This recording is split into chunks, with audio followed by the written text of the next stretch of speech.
नमस्कार, स्वागत है आपका बिहार समाचार में। तेजस्वी यादव और मुख्यमंत्री नीतीश कुमार जी ने बड़ी घोषणाएं कर दी है। साथ ही बड़ी खबर है कि तेजस्वी यादव बिहार के मुख्यमंत्री बनने वाले हैं। तो इधर नीतीश कुमार की पार्टी जदयू ने बगावत शुरू कर दिया है। जीतन राम ने एक तरफ जहां बिहार में शराबबंदी को खत्म करने की मांग कर दी, तो वहीं अपने बेटे को मुख्यमंत्री बनाने की मांग कर दिए हैं। साथ ही बिहार के किसानों, गरीबों, मजदूरों, आम जनता के लिए भी बड़ी खबरें सामने आ रही है। तो आज की बिहार की बड़ी और गर्मागर्म खबरों पर बात करने से पहले आपसे एक छोटी सी अनुरोध है, कृपया वीडियो को एक प्यारा सा लाइक अवश्य कर दीजिएगा। आपका लाइक करना ही हमारी मेहनत का फल होता है।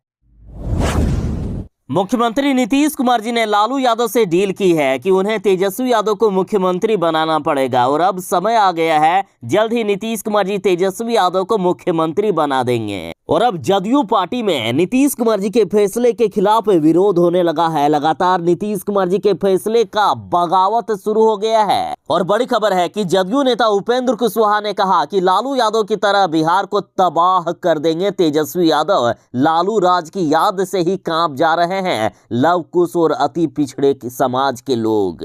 उपेंद्र कुशवाहा ने कहा कि मेरी नीतीश कुमार से व्यक्तिगत कोई शिकायत नहीं है, लेकिन परेशानी इस बात की है कि नीतीश जी ने तेजस्वी यादव को बिहार का भावी मुख्यमंत्री घोषित कर दिया है। यदि तेजस्वी यादव मुख्यमंत्री बन गए तो बिहार बर्बाद हो जाएगा, पूरी तरह से डूब जाएगा। वे अपने पिता लालू यादव की तरह बिहार को बर्बादी के रास्ते पर ढकेल देंगे। उपेंद्र कुशवाहा ने कहा कि तेजस्वी यादव के मुख्यमंत्री बनने की बात से लालू राज की याद आती है, जिसे याद कर अति पिछड़े और लव कुश समाज के लोग कांप जाते हैं। उपेंद्र कुशवाहा ने कहा कि जदयू का कोई भी कार्यकर्ता तेजस्वी यादव के नेतृत्व में काम कर ही नहीं सकता है, ये असंभव है। समता पार्टी का जन्म ही जंगल राज के विरोध में हुआ था, बाद में जदयू बना और उसका भी लक्ष्य बिहार से जंगल राज का खात्मा करना, यानी लालू राज का खात्मा करना रहा है। इन्होंने कहा कि आज भी मेरी अपनी कोई महत्वाकांक्षा नहीं है, लेकिन मैं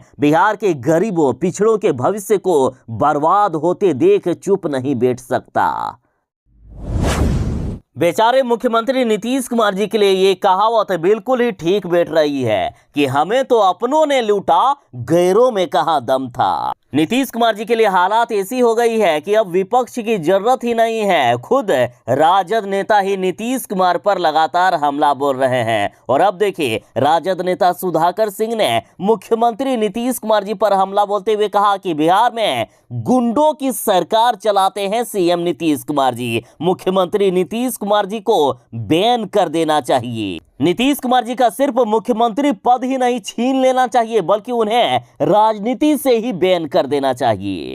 देखिए, बिहार में कहीं ना कहीं प्रतिदिन हत्या, लूटपाट, गोलीबारी, छीनताई और बलात्कार की घटनाएं लगातार सामने आ रही है। बिहार में बढ़ते अपराध को देखते हुए आरजेडी नेता सुधाकर सिंह ने कहा है कि नीतीश कुमार गुंडों की सरकार चलाते हैं। सुधाकर सिंह ने कहा है कि मैं जितने दिन भी उनके साथ यानी नीतीश कुमार के साथ कैबिनेट में रहा, मेरा अनुभव बेहद खराब रहा। नीतीश कुमार अपनी सरकार सिर्फ और सिर्फ अधिकारियों, भ्रष्टाचारियों और गुंडों के लिए चलाते हैं। उनकी सरकार बिहार के किसानों, मजदूरों और बेरोजगारों के लिए नहीं चलती है। आरजेडी नेता सुधाकर सिंह ने कहा कि राज्य के अंदर ये बात सबको मालूम है कि नीतीश कुमार हमेशा से ही पिछले दरवाजे से राजनीति करते हैं। ये लोग कभी खुद चुनाव नहीं जीत सकते, बल्कि किसी के पीछे लगकर राज्य में सरकार चलाते हैं। इनके अंदर इतनी ताकत बची ही नहीं है कि वे खुद अपनी सरकार बना ले। नीतीश कुमार को राजनीति में प्रतिबंधित कर देना चाहिए। बिहार में जब से महागठबंधन की सरकार बनी है, तब से राजद और जदयू के नेता आपस में ही लड़ने लगे हैं। एक तरफ जहां राजद के नेता सुधाकर सिंह कह रहे हैं कि मुख्यमंत्री नीतीश कुमार जी ने बिहार को बर्बाद करके रख दिया है, तो इधर जदयू नेता ने सुधाकर सिंह को राजनीतिक सियार कह दिया। कहा कि वो सियार की तरह हुआ हुआ करते रहते हैं।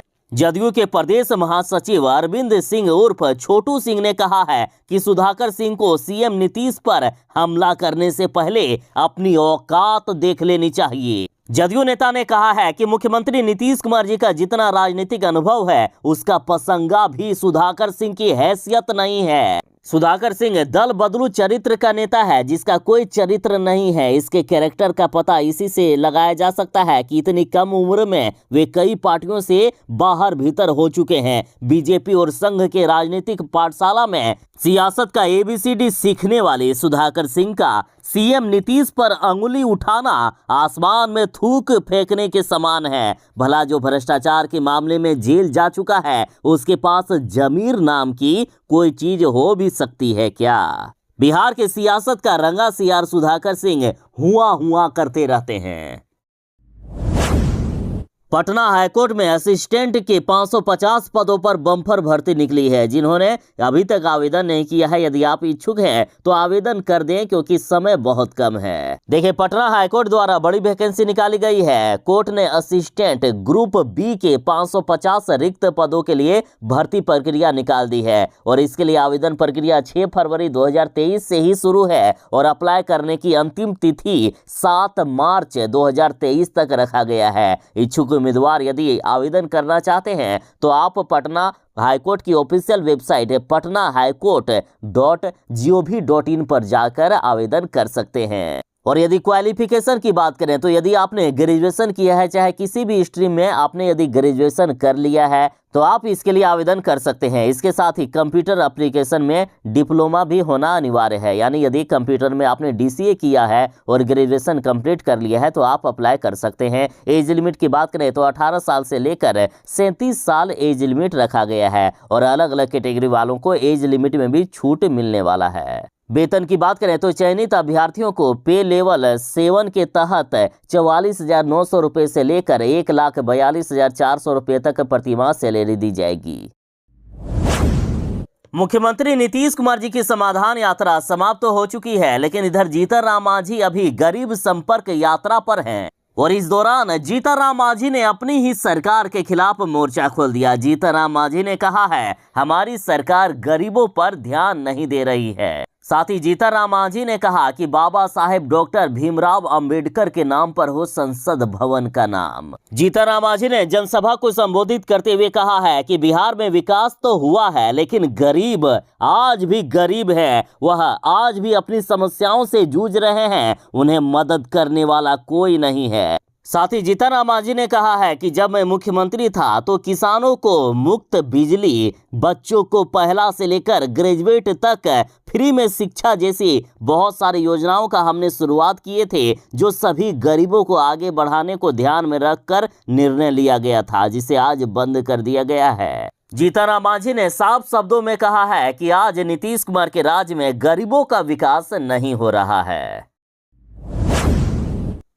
मुख्यमंत्री नीतीश कुमार जी CM की कुर्सी छोड़ने वाले हैं। वे तेजस्वी यादव को बिहार का मुख्यमंत्री बनाने वाले हैं और इसको लेकर महागठबंधन में अब बवाल शुरू हो गया है। और अब बड़ी खबर आ रही है कि जीतन राम मांझी ने मुख्यमंत्री नीतीश कुमार जी से मांग कर दी है कि मेरे बेटे को बनाया जाए बिहार का मुख्यमंत्री। जीतन राम मांझी ने अपने बेटे को मुख्यमंत्री बनाने की अपील अरवल की जनता से की है। जीतन राम मांझी ने कहा है कि उनके बेटे और बिहार सरकार के मंत्री संतोष सुमन पढ़े लिखे व्यक्ति हैं, उन्हें मुख्यमंत्री बनाना चाहिए। जीतन राम मांझी ने मगही भाषा में लोगों से अपील की है कि संतोष मांझी के बिहार के मुख्यमंत्री बनाता हो, तभी तोहनी सबके समस्या दूर हो, तभी तोहनी के दुख दर्द दूर हो, तो गरीब के देखे वाला कोई ना हो। जब हम यानी हिंदुस्तान आवाम मोर्चा के सरकार बना तो और संतोष मांझी बिहार के मुख्यमंत्री बनती, तब तोहनी के विकास और तेजी से हो। तो बिहार में नीतीश कुमार की ये शराबबंदी एक नौटंकी बनकर रह गई है। बिहार में शराब तस्करी का अजब गजब खेल देखने को मिल रहा है। कहीं बाइक की टंकी में तो कहीं ढोल नगाड़े में भरकर की जा रही है शराब की होम डिलीवरी। पहले तो बिहार में शराब सरकारी दुकानों पर मिलता था, लेकिन जब से बिहार में शराबबंदी हुई है तब से अब होम डिलीवरी होने लगी है। साथ ही पहले जहां असली शराब मिला करता था, तो अब नकली और जहरीली शराब पहुंचाई जा रही है। कीमत भी कई गुना ली जा रही है। बिहार में शराब तस्करी का अजब गजब खेल चल रहा है। वैशाली में उत्पाद विभाग ने जब एक तस्कर की बाइक पकड़ी और उसकी टंकी को खोला गया तो उसमें पेट्रोल की जगह सिर्फ शराब थी। उसमें एक बूंद भी पेट्रोल नहीं था और बाइक सरपट दौड़ भी रही थी। तो वहीं मुजफ्फरपुर जंक्शन पर रेल पुलिस ने अमृतसर से दरभंगा जा रही जननायक एक्सप्रेस में ढोल नगाड़े से शराब बरामद की है। और इतना ही नहीं, एक तस्कर ने पुलिस से बचने के लिए गाड़ी की टायर में शराब छिपा कर रखा था। तो वहीं कोई बोलेरो की छत को ही तहखाना बनाकर शराब की तस्करी कर रहा है, तो कोई ट्रैक्टर में मिट्टी के अंदर शराब की तस्करी कर रहा है। सुपौल का ये मामला देखिए, ऑटो की छत पर किस तरह से शराब की तस्करी की जा रही थी। तो कोई जैकेट के अंदर कई सारे पैकेट बनवा कर शराब की तस्करी कर रहा है। अजब गजब खेल देखा जा रहा है बिहार में शराब की होम डिलीवरी का। जो अग्निवीर बनना चाहते हैं या अग्निवीर भर्ती प्रक्रिया में जॉब लेना चाहते हैं, उनके लिए सुनहरा मौका। अग्निवीर भर्ती के लिए फिर से पोर्टल खोल दिया गया है, आप आवेदन कर सकते हैं। देखिए, मुजफ्फरपुर सेना भर्ती ने एक बार फिर से अग्निवीर भर्ती को लेकर प्रक्रिया शुरू कर दी है। 16 फरवरी से मुजफ्फरपुर, दरभंगा, समस्तीपुर, मधुबनी, सीतामढ़ी, शिवहर, पूर्वी चंपारण और पश्चिमी चंपारण के लिए अभ्यर्थी 4 श्रेणी में भर्ती को सीईई के लिए ऑनलाइन कंप्यूटर बेस्ड लिखित परीक्षा को आवेदन कर सकते हैं। अग्निवीर जीडी, टेक्नीशियन, क्लर्क, एसकेटी और ट्रेड्समैन जो कि 10वां और 8वां के लिए है, 17.5 से लेकर 21 वर्ष तक के अभ्यर्थी आवेदन कर सकते हैं। 2 चरणों में अग्निवीर बहाली प्रक्रिया पूरी की जाएगी। पहले चरण में online computer based written examination होगा। सभी श्रेणियों के लिए सेना की ओर से अलग अलग शैक्षणिक योग्यता निर्धारित की गई है। बिहार में सरकारी नौकरियों की बारिश होने वाली है। जो सरकारी नौकरी का तलाश कर रहे हैं, उनके लिए सुनहरा मौका होने वाला है। देखिए, बिहार में जल्द होगी जूनियर इंजीनियर के पदों पर भर्ती। बहाली के लिए नए सिरे से निकलेगा विज्ञापन। देखिए, पहले भी जूनियर इंजीनियर के लिए बिहार में वैकेंसी निकाली गई थी, लेकिन उसमें से डिप्लोमा के लिए एआईसीटीई से मान्यता लेना होगा, ऐसा कहा गया था। उसके बाद ये मामला सुप्रीम कोर्ट तक पहुंच गया और अब बड़ा फैसला किया गया है कि डिप्लोमा कोर्स के लिए एआईसीटीई से मान्यता लेना जरूरी नहीं है। और अब बड़ी खबर है कि बिहार सरकार ने पटना हाईकोर्ट में हलफनामा दायर कर कहा है कि जल्द ही राज्य के विभिन्न विभागों में जूनियर इंजीनियरों की बहाली होगी और इसके लिए करीब 6,379 पदों पर नए सिरे से विज्ञापन निकाला जाएगा। यानी जल्द ही बिहार में 6,379 पदों पर जूनियर इंजीनियर की बहाली होगी। चाहे कैबिनेट का विस्तार हो या अन्य कोई बड़े फैसले, मुख्यमंत्री नीतीश कुमार जी ने सारे अधिकार तेजस्वी यादव को दे रखे हैं। और यहां तक कि मुख्यमंत्री जी ने अपना उत्तराधिकारी तेजस्वी यादव को घोषित कर दिया है और जल्द ही तेजस्वी यादव को मुख्यमंत्री जी बिहार का मुख्यमंत्री भी बनवा देंगे। खैर, जो भी हो, फिलहाल बड़ी खबर है कि तेजस्वी यादव ने कांग्रेस को एक और मंत्री पद देने का फैसला कर लिया है। बिहार के उप मुख्यमंत्री तेजस्वी यादव ने कहा है कि महागठबंधन की सरकार में शामिल दलों की हिस्सेदारी को लेकर कोई भी विवाद नहीं है। तेजस्वी यादव ने कहा है कि सरकार के गठन के समय ही इस बात को लेकर सब कुछ तय हो चुका है। कांग्रेस की मांग उस वक्त भी 2 मंत्री पद की थी। कांग्रेस को उस वक्त ही बता दिया गया था कि जब भी बिहार में कैबिनेट का विस्तार होगा, उसे 1 पद और मिलेगा। ये तो पहले से ही तय है, कांग्रेस को 2 मंत्री पद अवश्य मिलेगा। तो आखिर कैबिनेट का विस्तार कब होगा? तो इस पर भी तेजस्वी यादव ने कहा कि कैबिनेट में बहुत वैकेंसी नहीं है, जब इच्छा होगी विस्तार कर दिया जाएगा।